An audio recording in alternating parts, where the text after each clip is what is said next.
Good evening, welcome to ఫటాఫట్ 40. పడిపోయిన Elon Musk X విలువ సరిగా పనిచేయలేదని 30 మందికి ఉరిశిక్ష విధించిన ఉత్తర కొరియా నియంత. యుక్రెయిన్ పై దాడికి దిగిన రష్యా. తన కేబినెట్ ను ప్రక్షాళన చేపట్టిన యుక్రెయిన్. పుతిన్ పై అరెస్టు వారెంట్ జారీ. తాము తటస్థంగా ఉండామన్న మంగోలియా. అమెరికాలో 4 తెలుగు వారి మృతి. ఇలాంటి వార్తలను ఇంటర్నేషనల్ న్యూస్ లో ఇప్పుడు చూద్దాం. సోషల్ మీడియా దిగ్గజ మాధ్యమం ఎక్స్ విలువ పతనమైనట్టుగా America news paper Washington Post కథనాన్ని వెల్లడించింది. ఎలాన్ మస్క్ ఆయన ఇన్వెస్టర్లు గ్రూప్ మొత్తం $24 బిలియన్ వరకు నష్టపోయారని అంచనా వేసింది. 2022 అక్టోబర్తో పోలిస్తే దాదాపు 72% విలువ తగ్గిపోయింది. ఎక్స్ కొనుగోలులో కీలక పాత్ర పోషించిన 8 మంది పెద్ద పెట్టుబడిదారులు మస్క్ పగ్గాలు చేపట్టిన తర్వాత మొత్తంగా $5 బిలియన్ కోల్పోయినట్టుగా పేర్కొంది. ఎక్స్ తీవ్ర నష్టాల బాట పట్టడానికి వాణిజ్య ప్రకటనదారులు దూరం కావటమే బలమైన కారణంగా తెలుస్తోంది. వాక్ స్వేచ్ఛపైన తేలిగ్గా వ్యవహరించడంతో ఎక్స్ విలువ నియంత్రణ సంస్థల నుంచి సమస్యలు మొదలయ్యాయి. ఇలాంటి కారణాలతోనే ఏకంగా బ్రెజిల్ దేశంలో ఎక్స్ పై నిషేధం విధించారు. ఉత్తర కొరియా అధినేత కిమ్ జోన్ ఉంగ్ నియంతృత్వ పాలనకు అద్దం పట్టే మరో సంచలన నిర్ణయం తీసుకున్నారు. ఇటీవల ఆ దేశం భారీ వర్షాలు, వరదలతో అతలాకుతలమైంది. ఈ క్రమంలోనే విపత్తు నిర్వహణలో నిర్లక్ష్యంగా వ్యవహరించిన అధికారులపై కఠిన చర్యలకు సిద్దమయ్యారు. దాదాపు 30 మంది ప్రభుత్వ అధికారులకు మరణశిక్ష అమలు చేయాలని ఆ దేశ నియంత కిమ్ జోన్ ఉంగ్ ఆదేశించినట్టుగా తెలుస్తోంది. ఈ మేరకు పలు అంతర్జాతీయ మీడియా కథనాలు వెల్లడించాయి. అవినీతి, విధుల్లో నిర్లక్ష్యంగా వ్యవహరించారన్న కారణంతో 20 నుంచి 30 మంది ప్రభుత్వ అధికారులకు గత నెల మరణశిక్ష విధించినట్టుగా దక్షిణ కొరియా మీడియా తొలుత ఓ కథనాన్ని వెల్లడించింది. ఆ తర్వాత కొద్ది రోజులకే వీరికి మరణశిక్ష అమలు చేసినట్టుగా తెలిసిందని అదే కథనంలో పేర్కొంది. రష్యా అధ్యక్షుడు పుతిన్ ను అరెస్ట్ చేయాలని గతంలో అంతర్జాతీయ క్రిమినల్ కోర్టు ఆదేశాలు జారీ చేసింది. కానీ నిన్న మంగోలియాలో పుతిన్ పర్యటించారు. ఈ సందర్భంగా అతన్ని అరెస్ట్ చేయాలని ఇంటర్నేషనల్ క్రిమినల్ కోర్టు తన వారెంట్లో తెలిపింది. కానీ ఆ అరెస్టు వారెంట్ ను మంగోలియా పట్టించుకోలేదు. తటస్థ విధానం, ఇంధన అవసరాల దృష్ట్యా ఆ విషయాన్ని పట్టించుకోలేదని మంగోలియా ప్రభుత్వం పేర్కొంది. యుద్ధ నేరాలకు పాల్పడిన పుతిన్ ను అరెస్ట్ చేయాలని ఇటీవల ఇంటర్నేషనల్ క్రిమినల్ కోర్టు వారెంట్ జారీ చేసింది. అయితే ఇంధన అవసరాల దృష్ట్యా తాము రష్యాపైన ఆధారపడ్డామని, అందుకే అరెస్టు వారెంట్పై తటస్థంగా ఉన్నట్లుగా మంగోలియా ఉన్నతాధికారి తెలిపారు.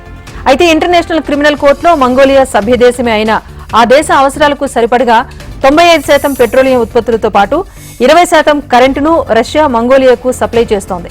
దౌత్య సంబంధమైన విషయాల్లో తటస్థంగా వ్యవహరిస్తున్నట్టుగా మంగోలియా వెల్లడించింది. 2 రోజుల పుతిన్ పర్యటనలోనూ పలు దౌత్య అంశాలపై 2 దేశాల మధ్య చర్చలు జరిగాయని అధికారి వెల్లడించారు. రష్యాతో యుద్ధం కీలక దశలో ఉన్న సమయంలో యుక్రెయిన్లో రాజకీయంగా కీలక పరిణామాలు చోటు చేసుకుంటున్నాయి. మంత్రివర్గ పునః వ్యవస్థీకరణలో భాగంగా కీలక శాఖలు నిర్వహిస్తున్న మంత్రులు రాజీనామాలు చేస్తున్నారు. తాజాగా విదేశాంగ మంత్రి దిమిత్రీ కులేబా రాజీనామా చేసినట్టు యుక్రెయిన్ పార్లమెంట్ స్పీకర్ వెల్లడించారు. మంత్రివర్గ పునః వ్యవస్థీకరణలో భాగంగా కులేబాతో పాటుగా పలువురు ఇప్పటికే రాజీనామాలు సమర్పించారు. వారిలో యుక్రెయిన్ ఉప ప్రధాని ఓల్హా స్టెఫానిషియన్, పరిశ్రమల శాఖ మంత్రి ఒలెగ్జాండర్ కామిషన్ ఉన్నారు. ఇక ప్రభుత్వం యంత్రాంగాన్ని మరింత బలోపేతం చేసే దిశగా మార్పులు జరుగుతున్నాయని యుక్రెయిన్ అధ్యక్షుడు జెలెన్స్కీ పేర్కొన్నారు. భారత ప్రధాని మోదీ బ్రూనై పర్యటన ముగిసింది. 2 రోజుల ద్వైపాక్షిక పర్యటనలో భాగంగా మంగళవారం ప్రధాని బ్రూనై చేరుకున్నారు. భారత్ ప్రధాని బ్రూనై పర్యటనకు రావడం ఇది తొలిసారి. తన పర్యటన సందర్భంగా 2వ రోజు బ్రూనై రాజు హాజీ హసనల్ బోల్కియాను మోదీ కలిశారు. ప్రపంచంలోనే అత్యంత పొడవైన రాజభవనంగా పేరొందిన రాజు నివాసంలో మోదీకి ఘన స్వాగతం లభించింది. రాజుతో పాటు ఆయన కుటుంబ సభ్యులు ప్రధానికి సాదర స్వాగతం పలికారు. పర్యటనలో ఇరు దేశాల మధ్య పలు కీలక ఒప్పందాలు జరిగినట్టు భారత విదేశాంగ శాఖ అధికారులు వెల్లడించారు. 2 దేశాల మధ్య త్వరలోనే నేరుగా విమాన సర్వీసులను ప్రారంభించేందుకు అంగీకారం కుదిరినట్టుగా తెలిపారు. ఈ ఏడాది చివరి నాటికి చెన్నై నుంచి బ్రూనై రాజధాని విమాన సర్వీసులు ప్రారంభించేందుకు ప్రణాళికలు రచిస్తున్నట్టుగా పేర్కొన్నారు. ఇరు దేశాల మధ్య రక్షణ, వ్యాపార అంశాలతో పాటుగా పలు ద్వైపాక్షిక అంశాలపైన చర్చలు జరిగినట్టుగా తెలుస్తోంది. మహిళను చూసే కోణం మారాలన్న రాష్ట్రపతి. సింగపూర్లో మోదీ పర్యటన. యూపీలో తోడేళ్ల కోసం రంగంలోకి దిగిన 9 మంది షూటర్లు. యోగిపై అఖిలేష్ బుల్డోజర్ కౌంటర్లు. శివాజీ విగ్రహం కూలిన ఘటనపై గడ్కరీ ఆసక్తికర వ్యాఖ్యలు. వాయనాడ్కు రాహుల్ గాంధీ నెల జీతం. సీఎం అభ్యర్థిని ఇప్పుడే చెప్పబోమన్న శరద్ పవార్. బీహార్లో 6 ఏళ్ల బాలికపై అత్యాచారం. బాధితురాలి మొరవిన్న సుప్రీంకోర్టు. మహిళలకు భద్రత కల్పించాలన్న కనిమొళి. ఇలాంటి ఆసక్తికర వార్తలను నేషనల్ న్యూస్ లో చూద్దాం. మహిళలను సమాజం చూసే తీరు, అర్థం చేసుకునే విధానం మారాలని రాష్ట్రపతి ద్రౌపది ముర్ము అన్నారు. సమాజ దృక్పథంలో ఉన్న లోటుపాట్లను పునఃసమీక్షించాల్సిన అవసరం ఉందన్నారు. సామాజికంగా, ఆర్థికంగా, విద్యాపరంగా మహిళలు అభివృద్ధి చెందనిదే పూర్తి స్థాయిలో దేశ పురోగతి సాధ్యం కాదని అభిప్రాయపడ్డారు. ముంబైలో జరిగిన మహారాష్ట్ర శాసనమండలి శతాబ్ది వేడుకల్లో ఆమె ఈ వ్యాఖ్యలు చేశారు. జనాభాలో సగం మంది మహిళలే ఉన్నందువల్ల దేశం ముందడుగు వేయడానికి వివిధ రంగాల్లో వారి క్రియాశీల భాగస్వామ్యం అవసరమని ముర్ము తెలిపారు. ప్రస్తుతం అతివలకు కొంత చేయూతనిచ్చి ప్రోత్సహించాల్సి వస్తున్నా భవిష్యత్తులో వారంతట వారే పరుగులు తీసి దేశాభివృద్ధిలో తమ వంతు పాత్ర పోషిస్తారని అన్నారు. ఇప్పుడు చూస్తున్నవి మహిళలు ప్రస్తుతం ఎదుర్కొంటున్నవి, ఇకపై ఉండకపోవచ్చని ఆమె అన్నారు. ప్రధాని మోదీ విదేశీ పర్యటన కొనసాగుతోంది. ఇవాళ బ్రూనై పర్యటన ముగించుకుని సింగపూర్ చేరుకున్నారు. మధ్యాహ్న సమయంలో సింగపూర్ ఎయిర్పోర్ట్ లో ల్యాండ్ అయ్యారు. ఈ సందర్భంగా మోదీకి ఘన స్వాగతం లభించింది. ప్రవాస భారతీయులు మోదీకి గ్రాండ్ గా వెల్కమ్ పలికారు. మోదీకి ఓ మహిళ రాఖీ కట్టారు. ఈ సందర్భంగా అక్కడే బస చేస్తున్న హోటల్ వద్ద స్వాగత కార్యక్రమంలో మోదీ డోలు వాయించారు. ప్రస్తుతం దీనికి సంబంధించిన వీడియో వైరల్ గా మారింది. యూపీలోని బహ్రైచ్ జిల్లాలో తోడేళ్ల దాడులు కలవరపెడుతూనే ఉన్నాయి. తోడేళ్ల దాడుల్లో ఇప్పటికే 9 మంది ప్రాణాలు కోల్పోగా అనేక మంది గాయాల పాలయ్యారు. దీనిపై చర్యలు చేపట్టిన యూపీ ప్రభుత్వం తోడేళ్లు కనిపిస్తే కాల్చివేయాలని ఇప్పటికే ఆదేశాలిచ్చింది. ఈ క్రమంలోనే 9 మంది షూటర్లు రంగంలోకి దిగారు. తోడేళ్లను చంపేందుకు వేట కొనసాగిస్తున్నారు. సామాన్య ప్రజలపై దాడులకు పాల్పడుతున్న తోడేళ్ల కోసం యూపీ ప్రభుత్వం ఆపరేషన్ భేడియా చేపట్టింది. ఇందులో భాగంగా 3 బృందాలుగా విడిపోయిన అధికారులు గాలింపు ముమ్మరం చేశారు. తోడేళ్లు కనిపించగానే బంధించడం లేదంటే కాల్చేయటం చేయాలి అంటూ ఆదేశాలిచ్చినట్టుగా అధికారులు తెలిపారు. బీహార్లో షాకింగ్ ఘటన చోటు చేసుకుంది. మహావీర్ మేళా సందర్భంగా నిర్వహించిన సంగీత కార్యక్రమంలో రూఫ్ కూలి పలువురు గాయపడ్డారు. చాప్రా నగరంలో ఈ ఘటన చోటు చేసుకుంది. సరన్ జిల్లాలో ఇషాంపూర్ బ్లాక్ లో మహావీర్ అఖారా ఊరేగింపు నిర్వహించారు. నృత్య ప్రదర్శనను తిలకించేందుకు చాలా మంది ప్రజలు భవనాల పైకప్పు పైకెక్కారు. ఈ క్రమంలోనే శిథిలావస్థకు చేరుకున్న ఓ ఇంటి పైకప్పు అకస్మాత్తుగా కూలిపోయింది. ఈ క్రమంలో అక్కడ తొక్కిసలాట చోటు చేసుకుంది. వందలాది మంది ప్రజలు గాయపడ్డారు. సమాచారం అందుకున్న పోలీసులు వెంటనే అక్కడికి చేరుకుని క్షతగాత్రులను సమీపంలోని ఆసుపత్రులకు తరలించారు. గాయపడిన వారిలో 10 మంది పరిస్థితి విషమంగా ఉన్నట్టుగా తెలుస్తోంది. యూపీ సీఎం యోగి ఆదిత్యనాథ్ పై ఎస్పీ చీఫ్ అఖిలేష్ యాదవ్ విరుచుకుపడ్డారు. బుల్డోజర్లతో ఇతరులను భయపెట్టేవారు పలు ప్రాంతాల్లో ప్రజల ఇళ్లను కూల్చివేస్తున్నారు అంటూ అఖిలేష్ ఆరోపించారు. ప్రతీకారం తీర్చుకోవాలని అనుకునే వారిపైన బుల్డోజర్లు నడుపుతున్నారని, ప్రత్యర్థులను భయపెట్టేందుకు బుల్డోజర్లను దించుతున్నారంటూ మండిపడ్డారు. బుల్డోజర్లను ప్రయోగించరాదని నిన్న సుప్రీంకోర్టు ఉత్తర్వులిచ్చిందని అఖిలేష్ యాదవ్ గుర్తు చేశారు. సర్వోన్నత న్యాయస్థానం తీర్పుతో ఇప్పటి వరకు బుల్డోజర్లతో ధ్వంసరచన సాగించినందుకు ప్రభుత్వం ప్రజలకు క్షమాపణ చెప్పాలా వద్దా అంటూ ఆయన ప్రశ్నించారు. బుల్డోజర్ నడిపేందుకు మెదడు అవసరం లేదని, స్టీరింగ్ ఉంటే చాలని అన్నారు. ఓ వ్యక్తి బుల్డోజర్ స్టీరింగ్ ను యూపీ ప్రజలు మార్చేస్తారు అంటూ అఖిలేష్ యాదవ్ అన్నారు. మహారాష్ట్రలో ఛత్రపతి శివాజీ విగ్రహం కూలిపోయిన ఘటనపైన కేంద్ర మంత్రి నితిన్ గడ్కరీ ఆసక్తికర వ్యాఖ్యలు చేశారు. విగ్రహం తయారీకి స్టెయిన్లెస్ స్టీల్ వాడితే అది ఎప్పటికీ కూలి ఉండేది కాదని అభిప్రాయం వ్యక్తం చేశారు. సముద్ర తీరానికి దగ్గరగా నిర్మించే బ్రిడ్జిల నిర్మాణంలో స్టెయిన్లెస్ స్టీల్ వినియోగించాలని ఆయన సూచించారు. విగ్రహం కూలిపోవటానికి ముందే తుప్పుపట్టి ఉందని, దీనికి శాశ్వత పరిష్కార చర్యలు అవసరమని సూచిస్తూ రాష్ట్ర పీడబ్ల్యూడీ శాఖ నేవీ అధికారులకు తెలిపింది. తర్వాత కొన్ని రోజులకే కూలిపోవడంతో విగ్రహం నిర్మాణ సలహాదారు చేతన్ పాటిల్ ను అరెస్ట్ చేశారు. వాయనాడ్లో భారీ వర్షాలకు దెబ్బతిన్న వారికి పునరావాస కార్యక్రమాలకు ప్రతిపక్ష నేత రాహుల్ గాంధీ తన నెల జీతాన్ని విరాళంగా ఇచ్చారు. దీన్ని బాధితుల పునరావాస కార్యక్రమాల్లో వినియోగిస్తామని ఆ రాష్ట్ర కాంగ్రెస్ కమిటీ వెల్లడించింది. వాయనాడ్ బాధితుల కోసం తమ పార్టీ విరాళాలు సేకరిస్తోందని, దీనికి రాహుల్ కూడా తన వంతు సాయాన్ని ప్రకటించారని తెలిపారు. వాయనాడ్లో బాధితులకు కాంగ్రెస్ 100 ఇళ్లు నిర్మించాలని ప్రణాళికలు చేస్తున్నట్టు ఆ పార్టీ రాష్ట్ర కమిటీ వెల్లడించింది. విరాళాల సేకరణకు ప్రత్యేకంగా స్టాండ్ విత్ వాయనాడ్ ఐఎన్సీ అనే యాప్ ను తయారు చేసింది. కాగా కుంభవృష్టి కారణంగా జూలై 30న వాయనాడ్లో భారీ వరదలు సంభవించాయి.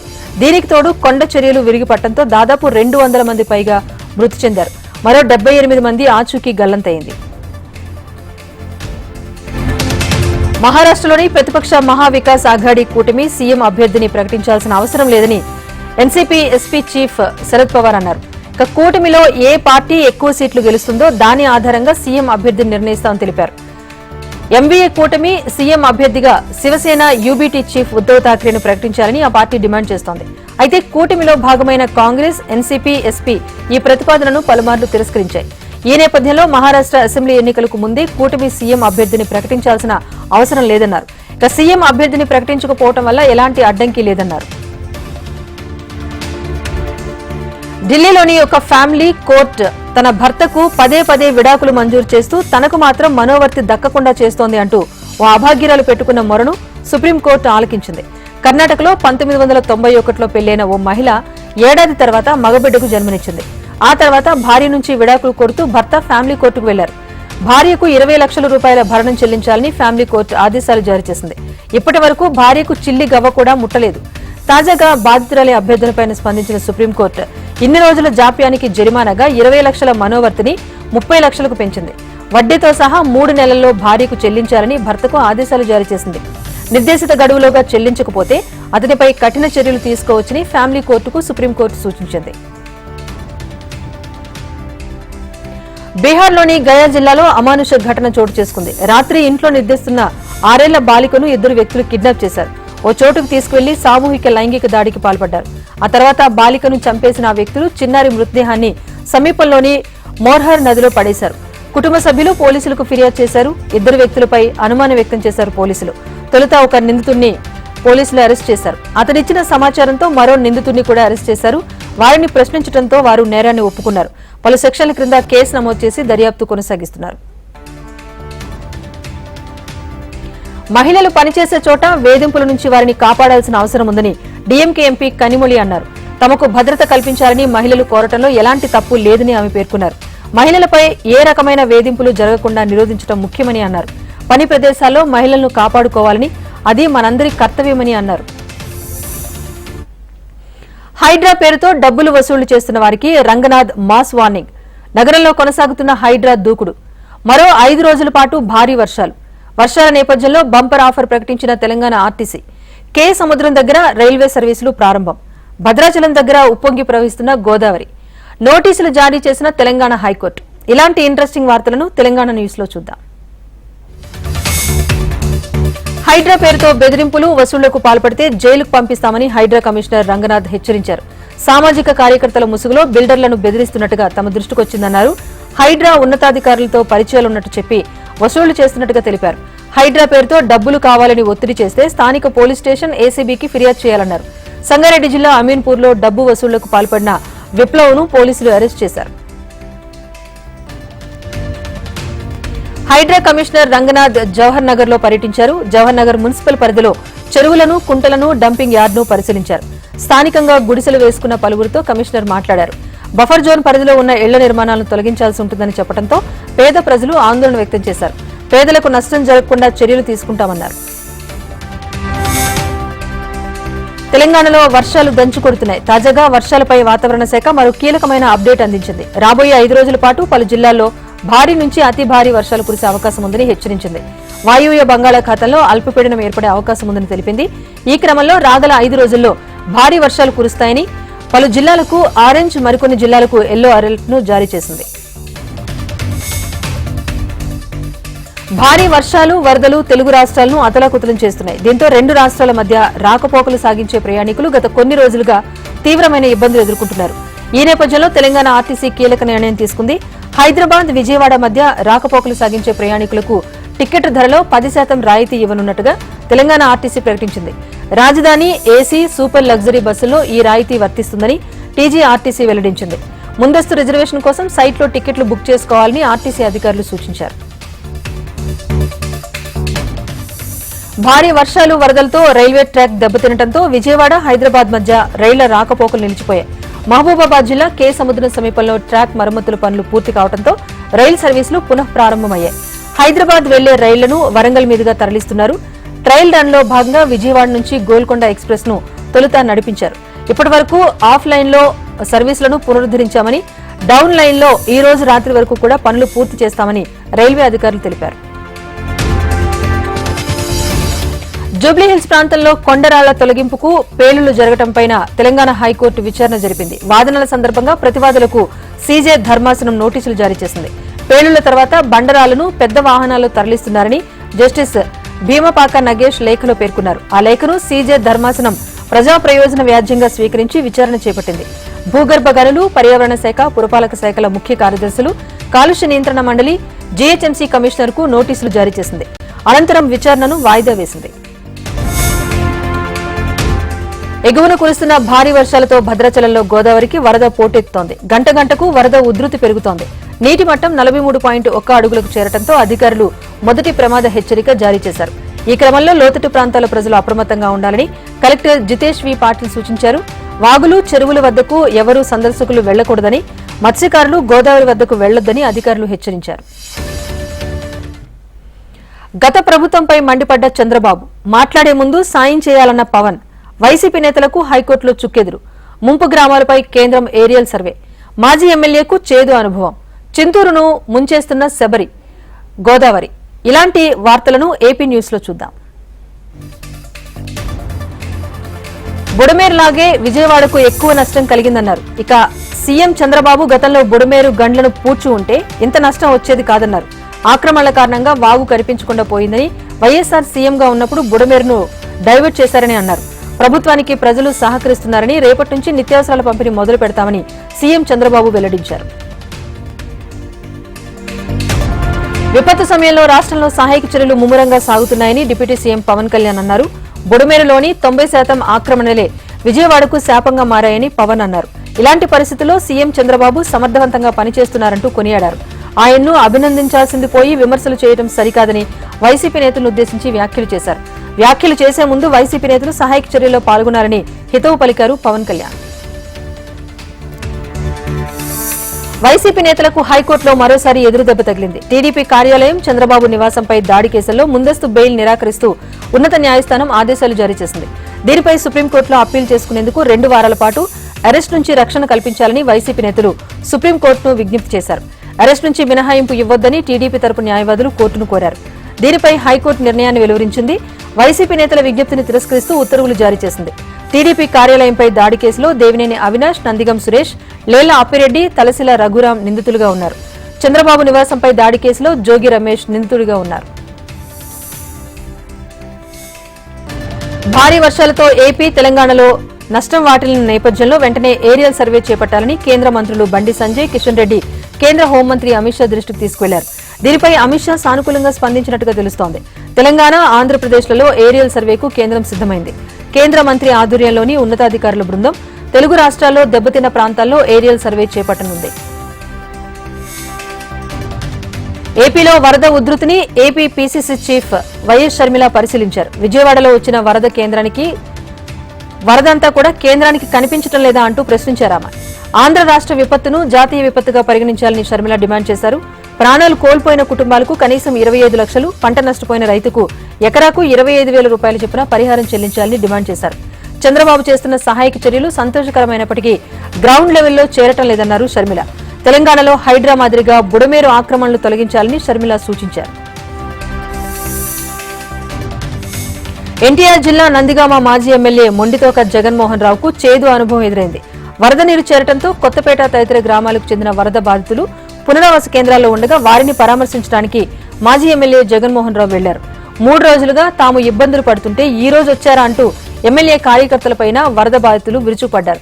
గో బ్యాక్ మాజీ ఎమ్మెల్యే అంటూ నినాదాలు చేశారు. దీంతో కాసేపు అక్కడ ఉద్రిక్త వాతావరణం చోటు చేసుకుంది. అనంతరం మాజీ ఎమ్మెల్యే అక్కడి నుంచి వెళ్లిపోవడంతో బాధితులు శాంతించారు.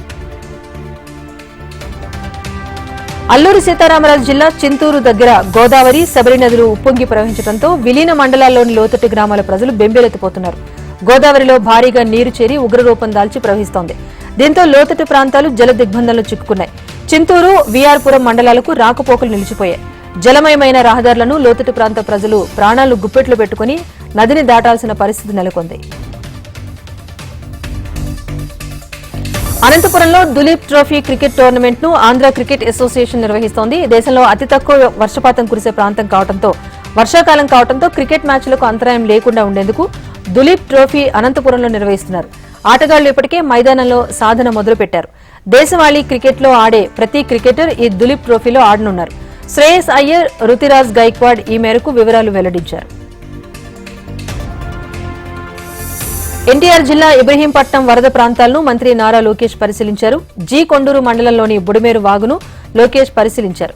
ఇటువంటి పరిస్థితులు పునరావృతం కాకుండా భవిష్యత్ కార్యాచరణ ప్రణాళిక కోసం పర్యటించారు. కొండపల్లి, శాంతినగర్ వద్ద ఎర్ర చెరువు కట్ట తెగటంతో జాతీయ రహదారిపైకి నీరు ప్రవహించింది. ముందుగా ఎర్రకట్ట చెరువును పరిశీలించిన ఆయన ఆ తర్వాత లోతట్టు ప్రాంతంలో ఉన్న గ్రామాలను సందర్శించారు. భారీ వర్షాలకు సర్వం కోల్పోయిన ప్రజలకు అండగా నిలుస్తున్న టాలీవుడ్ సెలబ్రిటీలు.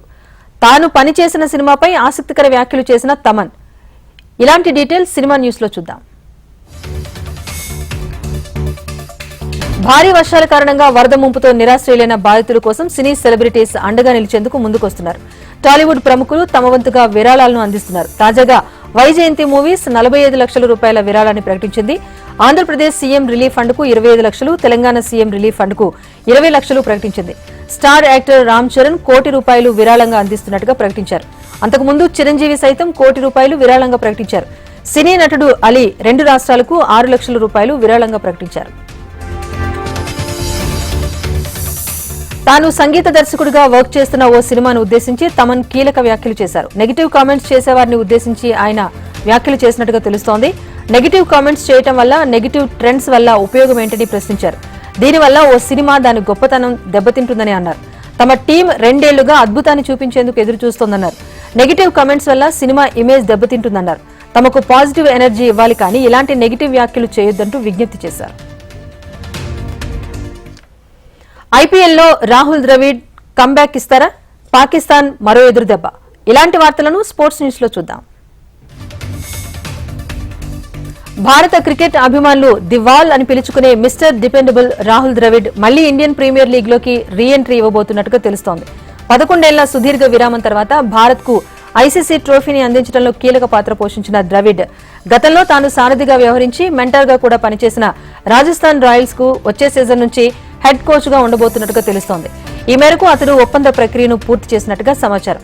అంతకంటే ముందే జరగబోయే ఐపీఎల్ రిటెన్షన్ లో కూడా అతడు పాలు పంచుకునే అవకాశం ఉంది.